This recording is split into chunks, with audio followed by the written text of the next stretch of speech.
Every morning at 7:45, the man was there. Same spot, same doorway, same plastic cup with a few coins that never seemed to multiply.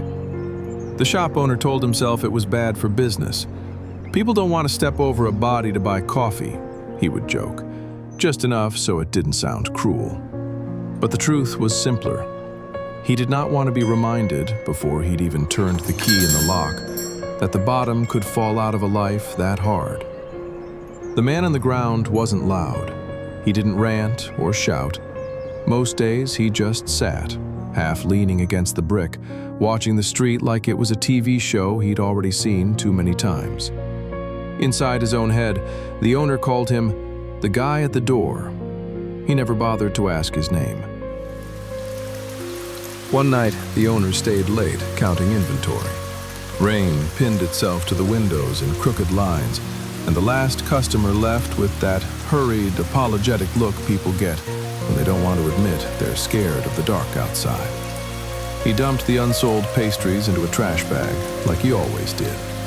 On impulse, he stopped, opened the door. The man was there, knees pulled up under his jacket, soaked through but not shivering, as if his body had given up on that reflex years ago. "Hey," the owner said, because he didn't know how else to start. "You want something before I toss it?" The man looked up, as if a rule had been broken. Then he smiled, a real, small smile. "If you're sure the raccoons won't be offended," he answered. The owner handed him a box, croissants, muffins, the things people with homes have the luxury of being picky about. "Thank you," the man said, quiet. "You run a good place. People feel safe here." The owner shrugged, uncomfortable. "Yeah, well, that's the idea." After that night, the owner started to notice more. The little things he'd filed away as background noise.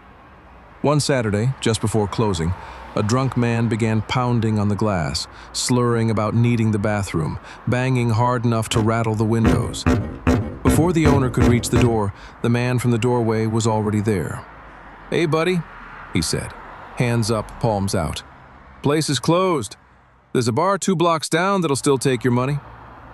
The drunk turned toward him, ready to swing, then thought better of it and staggered away, cursing at the street instead. From behind the counter, the owner watched. When it was over, he opened the door. "Thanks," he said, trying to keep it light. "Guess I owe you security wages now." The man shrugged. "I'm already on the payroll, remember? Front row seat." Another night, the owner saw him talking to a teenager with a backpack, marker in hand, poised to tag the roll-down gate. "Not this one," the man said. "Guy inside works hard. Try corporate logo. They can afford the makeover." The kid laughed, pocketed the marker, and left the metal clean. The owner told himself these were small things, coincidences, the kind of stories people exaggerate later when they want to believe the world is more connected than it really is. But every time something ugly came near that door, the man on the sidewalk was there before it crossed the threshold. The complaints came slowly, then all at once. A woman with a yoga mat said, "I love your coffee, but that man out front makes me uncomfortable." A man in a suit suggested, "You should really talk to the city. It's not a good look for a family business." The landlord appeared, waving a notice from the town. "We're getting pressure about loitering and visible encampments. I need you to keep the entrance clear." Every conversation ended the same way. You understand. It's nothing personal. But of course it was. It was entirely personal, to the man at the door. The owner started resenting the way his own heart hesitated at the threshold. The tiny drop in his stomach when he saw the man there, like guilt itself was bad for the brand. One night, he stayed after closing, staring at the phone. Non-emergency city number on one scrap of paper, outreach services on another. "It's for safety," he told himself. "It's for the business. I have responsibilities." He called, used words like loitering, intimidating presence, customers feeling unsafe. He did not use the word neighbor. The next morning, the doorway was empty. No plastic cup, no rolled-up blanket, just clean concrete, gleaming like it had been waiting years to be seen. He unlocked the door and stepped inside. The bell above the frame rang the same way it always did, but the silence that followed felt louder than usual. The coffee was good that day. People smiled. No one stepped over anyone. Each time the door opened, some part of him expected to see the man again. Each time he didn't, he told himself this was what progress looked like. The human brain is efficient. It adapts. After a few days, the empty doorway started to look normal. Less like an absence, more like how things are supposed to be. Still, the outline of what used to be there haunted the edges. An early delivery driver glanced around and asked, "Your guy not here today?" "My guy?" the owner replied, playing dumb. "The dude who always kept an eye out. Didn't realize you'd fired him," the driver joked. The owner laughed a little too loudly. "Yeah, well, guess he found a better gig." The joke didn't land as easily inside his own head. Sometimes, while wiping down tables, he'd catch his reflection in the front glass, hovering over that empty patch of sidewalk where the man used to sit. For a split second, he'd see the figure on the ground instead of his own. Then the bell would ring, and the illusion would shatter under the weight of a new order. About a week later, he ate dinner in front of the TV, letting the noise of the news wash over him. Something about markets, something about a storm, something about a press conference. Then a headline crawled across the bottom of the screen. Multiple homeless individuals killed in late-night shooting near encampment. The anchor's voice shifted into that practiced, somber tone. Authorities described transients caught in the crossfire of a gang-related dispute under an overpass. They named an intersection the owner knew well, 10 minutes from his shop.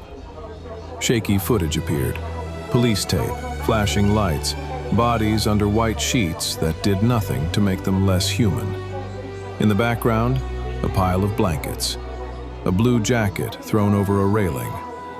The jacket looked familiar. Too familiar. The anchor continued. No permanent addresses have been identified. Several victims remain unidentified homeless. Unidentified. As if no one had ever spoken their names out loud. The owner found himself standing without choosing to. His fork clattered into the sink. The heart that had stayed comfortably numb in his chest for years suddenly felt like someone had grabbed it with both hands and squeezed. The next morning, he opened the shop on autopilot. The bell rang, coffee brewed, customers came and went. But the doorway felt wrong, too clean, too quiet. Around noon, he flipped the open sign to back in 15 and walked toward the overpass from the news. The air smelled of exhaust, damp concrete, and something metallic that was better left unnamed. Candles and cheap flowers already crowded the ground. A cardboard sign with RIP scrawled across it in marker. Clusters of people huddled there, faces the city pretended not to see. He approached a man wrapped in a gray blanket, whose eyes were still sharp. "Hey," the owner said. "I'm looking for someone. Older guy, beard, always sat outside my shop on 12th. Wore a blue jacket sometimes, kept to himself. Helped me out a few times." The man in the blanket nodded slowly. "Yeah, I know who you mean," he said. "He watched your door like it was his job." The owner's throat tightened. "Have you seen him? Is he okay?" The other man looked past him toward the candles. "He was here that night," he said. "Caught in the first round. They took him in an ambulance. Haven't seen him since." The owner's legs felt unsteady. Do you know his name?" he asked. The question hung in the air, heavy and late. The man in the blanket blinked. Silence stretched between them. Finally, he said, "We just called him Old Man Blue. He never made a fuss about names." The owner's stomach dropped into some bottomless place. He muttered a thank you and walked away before the man could see how much his face had changed. The hospital was fluorescent and cold, like all hospitals are. Lino floors, the smell of bleach working overtime to erase the fact that people came here to stop being alive. The owner walked up to the reception desk, his hands suddenly too big and clumsy. "Hi," he said. "I'm looking for someone who might have been brought in after a shooting a few nights ago. Older man, homeless, blue jacket, beard." The woman at the desk gave him a practiced look of soft sympathy. "Are you family?" she asked. The word cracked something in him. "No," he said. "Just someone who knew him." She typed for a while, eyes moving across the screen. Her voice dropped a half step. "We had several patients from that incident," she said. "One matching that description was admitted with a gunshot wound. He passed shortly after arrival." The world shrank to the sound of the keyboard stopping. "We don't have any emergency contact listed," she added. "No fixed address.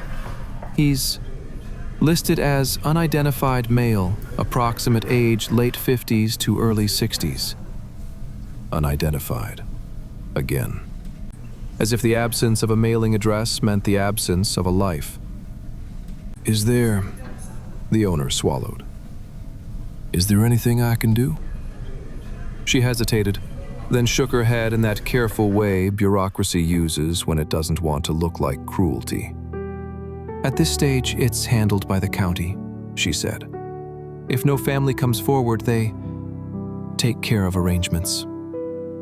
"Arrangements," he repeated, as if the word might transform itself into something more human. He left without a goodbye. There was nothing left in that building for him to say goodbye to. The next morning, he opened the shop again, unlocked the door, flipped the sign, turned on the lights. The doorway was empty, just as the city had wanted. No cup, no blanket, no man.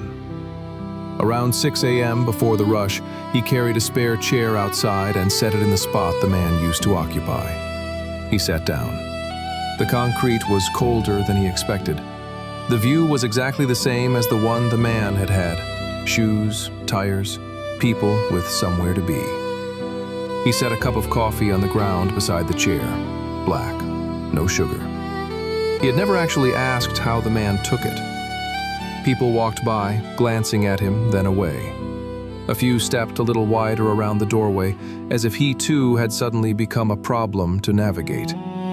For the first time, he understood how the man at the door must have looked through their eyes.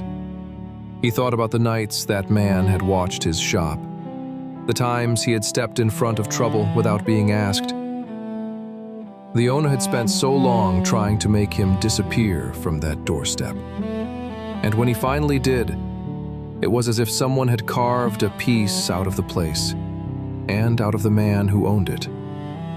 In the end, the city got exactly what it wanted. A clean storefront, an unobstructed sidewalk. No one on the evening news to name or mourn. But every time the bell rings now, every time a customer walks through that door without having to step around a human being, there was another sound underneath it. A quiet voice saying, "You run a good place. People feel safe here." He died with no address on file. No emergency contact, no headline that called him anything but unidentified. But he was a neighbor, an unpaid guard, the man at the door. And the worst part is this: the only person who ever truly saw him learned how to say that sentence out loud, only after he was gone.